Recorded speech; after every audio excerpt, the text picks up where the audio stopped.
learning collision avoidance, and for that I have gotten off the bike. So that is step number one, and step number two is to learn some skills here on the bike, and we've recruited Seamus, who's going to show these off for us. And Chris, you're going to take us through the paces. So this is something that you would learn throughout the weekend in a course? Right, yeah, so the weekend course, again, we start with the very basics, pushing the motorcycle, picking the motorcycle up, and then by the second day of the Sunday, we get into more advanced skills. Okay. This exercise is based off of push steering. Once a motorcycle is at speed, we have to push in the direction that we want to go. So if I'm going, let's say 15, 20 kilometers an hour, I need to utilize that push steering. So if I want to go to my right, I need to push on the right handlebar and make the bike go right.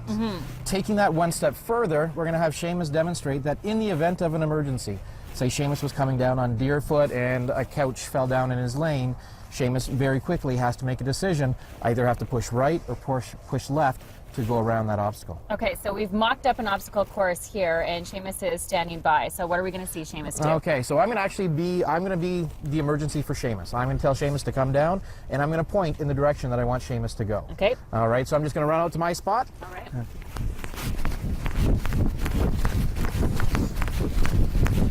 So Seamus is going to accelerate, get into second gear, and I'm going to send Seamus on a direction, either to my right or to my left. So he's looking forward.